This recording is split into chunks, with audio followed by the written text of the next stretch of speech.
AIMIM के डासना से chairman के प्रत्याशी हाजी आरिफ ने फिर अपनी जादूगरी का जादू दिखाते हुए साफ तौर पर किराएदारों के लिए एक बड़ी सौगात देने का वादा किया है। उन्होंने कहा, चुनाव जीतने पर किराएदारों को 25-25 गज के प्लॉट देकर रहूंगा, विपक्षियों के पास नहीं है कोई मुद्दा।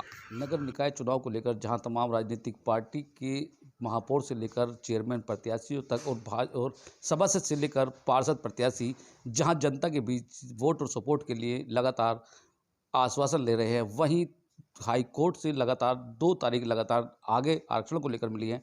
अब 23 दिसंबर जो तारीख मिली है उसको लेकर प्रत्याशियों में असमंजस की स्थिति बनी हुई है। हालांकि कुछ ओबीसी और एससी और जनरल सीट को लेकर जहां तमाम तरह की असमंजस बना हुआ है, वहीं चेयरमैन जैसे प्रत्याशी भी अब सीट को लेकर कहीं ना कहीं असमंजस में फंसे हुए नजर आ रहे हैं। हालांकि हमारे साथ मौजूद है डासना के वर्तमान चेयरमैन पति हाजी आरिफ, जो एआईएम से प्रदेश के सचिव भी है और इस बार फिर एक बार ताल ठोक कर चेयरमैन पद के चुनाव में उम्मीदवारी जता रहे हैं।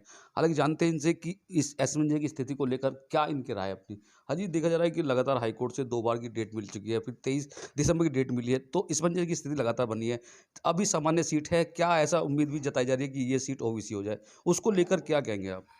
देखिए, सर्वप्रथम तो मैं पॉलिटिकल न्यूज़ का बहुत बहुत धन्यवाद करता हूं। और जहां तक सीट के बदलने का मसला है या मान लो हमारे उच्च न्यायालय का मसला है, देखिए उच्च न्यायालय पे हमें पूरी उम्मीद है, क्योंकि जो भी हाई कोर्ट फैसला करेगा तो वो सबको मानना होगा, हम भी मानेंगे उसको। और अगर सीट चेंज भी होती है तो हमें कोई फ़र्क नहीं पड़ता, क्योंकि अब सामान्य जो सीट है उसमें भी डांसने का हर नागरिक लड़ सकता है। और अगर मान लो ये बैकवर्ड में जाती है, एससी में जाती है, तो वो भी हमारे ही नागरिक है, हमारे भाई हैं कस्बे के, तो हमें कोई दिक्कत नहीं है। वो भले ही किसी भी उसमें चली जाए, हमें कोई प्रॉब्लम नहीं है। और जो भी हाई कोर्ट का फैसला होगा उसे हम सम्मान के साथ जो है मानेंगे। अगर सीट ओबीसी होगी तो उसको लेकर क्या राय है? देखिए, हमारी तो यही कहना है मेरा तो, कि भी अगर सीट ओबीसी भी हो गई तो हम किसी ना किसी अपने भाई को लड़ाएंगे कस्बे में। बहुत लोग हैं ओबीसी में हमारे साथ, तो कस्बे की एक बार मीटिंग कर लेंगे, कस्बा जिसके लिए कहेगा, जिसको बेहतर समझेंगे उसको लड़ा देंगे। अभी फिलहाल चुनाव प्रचार कैसे चल रहा है? चुनाव प्रचार बहुत तेज़ी के साथ चल रहा है हमारा, बहुत अच्छा है। मुखालिफों की नींद उड़ी पड़ी है, वो परेशान है कि हाजी आरिफ का चुनाव प्रचार इतनी तेज़ी से क्यों चल रहा है। बहुत अच्छा प्रचार हमारा चल रहा है। अच्छा, आपको लगातार जो सामने विपक्षी लोग हैं, विपक्षी पार्टी के नेता हैं, लगातार आप आरोप लगाते हैं कि आप जादूगर की तरह काम करते हैं, जादूगर की तरह लोगों में भ्रम की स्थिति पैदा करते हैं। आपने अब तक झूठ बोलते हुए हैं, तो विकास कार्य को लेकर क्या कहेंगे कि इस बार चुनाव में किस तरह के जीत कर लोगों को सब चीज़ दिखाने का प्रयास करेंगे? देखिए, जहाँ तक मुखालिफों का सवाल है, क्योंकि मुखालिफों के पास अपना विकास के लिए बताने के लिए कुछ है नहीं। ना तो उन्होंने कभी कोई विकास की बात की, ना कभी शिक्षा की बात की, ना कभी रोजगार की बात की। 5 साल उनके दरवाजे बंद रहे, वो अपने घर में आराम से सोए हैं। अब वो निकल के आए हैं तो उन्हें ना तो डांसने का विकास दिखाई देता, ना डांसने में जिन बच्चों ने शिक्षा ग्रहण की है ना वो दिखाई देता, जो बेरोजगार थे उनको रोजगार दिया गया है ना वो दिखाई देता। उनके पास सिर्फ एक लफ्ज़ है कि हाजी आरिफ ने कुछ नहीं किया। तो जनता बिल्कुल तैयार बैठी है और वो चाह रही है कि जल्दी से इलेक्शन हो और इस चीज़ का उनको जवाब दिया जाए। ये जवाब हमारी जनता देगी और बहुत अच्छे तरीके से जनता उनको जवाब देने के लिए तैयार बैठी है। 5 साल आप यहाँ पे चेयरमैन पद के सीट पर आपकी पत्नी रही, अब आप दावेदारी कर रहे हैं, तो क्या लगा कि अब इन 5 सालों में आप ये विकास करा कर रहेंगे? देखिए, जो कमियां पीछे रही हैं तो उन कमियों को दूर किया जाएगा। कुछ योजनाएं ऐसी थी जो 5 साल में पूरी नहीं हो पाई, क्योंकि उनको बनाने में करने में बहुत समय लग गया। तो जो अधूरी योजनाएं हैं इंशाल्लाह उनको पूरा किया जाएगा। और जो हमारी माँ और बहनें घास काटने के लिए जाती हैं कस्बे में, आने वाले समय में अगर जनता ने हमें मौका दिया तो इंशाल्लाह उनके लिए छोटे छोटे उद्योग मैं घरों में लगाऊंगा। उस पर हमने 80% काम कर लिया है। बहुत छोटी सी वो रह रही है, इंशाल्लाह 4-6 महीने के अंदर हम उनको रोज़गार दे देंगे। और जो हमारी महिलाएं, हमारे बुज़ुर्ग गाज़ियाबाद जाते हैं, वो इधर से 30-35 रुपये किराया देते हैं, उधर से देते हैं, उनके लिए हम ऑटो रिक्शा फ्री देंगे। कस्बे के बुज़ुर्ग हों, महिला हों, नौजवान हों, मखदूम साहब से लेकर गाज़ियाबाद तक के लिए ऑटो रिक्शा उनके लिए फ्री देंगे।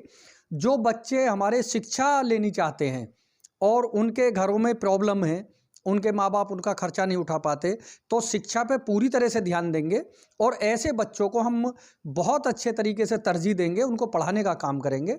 जो बच्चे बेरोजगार हैं उनको रोज़गार दिलाने का काम करेंगे। तो और बहुत सारे विकास डासने के ऐसे हैं कि हमारे यहाँ तालाब है बहुत बड़ा, उसके सौंदर्यीकरण की हमने पूरी कंप्लीट तैयारी कर ली है। तो इंशाल्लाह आने वाले समय में उसका सौंदर्यीकरण करेंगे। कुछ हमारे यहाँ ऐसे परिवार हैं जो किराए पे रह रहे हैं, तो मेरी कोशिश ये है कि जल्द से जल्द उनको घर मुहैया कराऊं और उन्हें 25-25 गज के प्लॉट जो है मैं उनको बहुत जल्द देने की तैयारी कर रहा हूं। तो बहुत सारे विकास हैं, मैं गिनाने को लगूंगा तो बहुत समय लग जाएगा, क्योंकि मुखालिफों के पास कुछ नहीं है। वो एक लाइन कहते हैं, उसने कहा हाजी आरिफ ने कुछ नहीं किया। मैं ये कहता हूं जब मैंने कुछ नहीं किया तो तुम क्यों डर रहे हो भाई? तुम तो मजबूती से लड़ो और जनता अपने आप आपको जवाब देगी। जनता जादूगर क्यों कहती है आपको? देखिए, जनता जादूगर नहीं कहती, मुखालिफ जादूगर कहते हैं। वो मुखालिफ हमारे जादू से डरे हुए हैं, और जादूगर तो मेरी जनता है।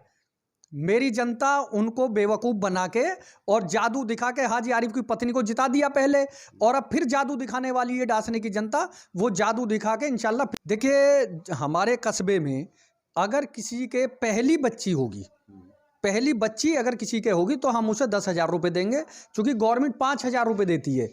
अगर सरकारी हॉस्पिटल में कोई जाता है तो सरकार 5,000 रुपये देती है। इसलिए हमने सोचा कि अगर हमारे हॉस्पिटल में कोई पहली बच्ची पैदा होगी तो, और वो डासने की बच्ची होगी, नगर पंचायत डासना के अंदर, क्योंकि मैं इतना बड़ा अमीर नहीं हूँ कि पूरे क्षेत्र को मैं दे सकूँ। नगर पंचायत डासने की अगर कोई महिला होगी और उसको पहली बच्ची होगी तो उसको हम 10,000 रुपये दे रहे हैं। हालांकि जिस तरीके से हाजी आरिफ ने तमाम तरीके से बातें कही, विकास के मुद्दे पर उन्होंने खास तौर पर कहा कि जो किराएदार है उनको 25-25 गज के प्लॉट भी देंगे, यानी जनता के बीच एक बार फिर जादूगरी जादू सामने आने वाला बाकी है। तमाम ऐसे राजनीति से जुड़े लोग अब इस मास्टर स्ट्रोक से किस तरह पार पाते हैं, ये देखने का समय होगा। Video journalist Masid MJ Chaudhary, political news, Ghaziabad.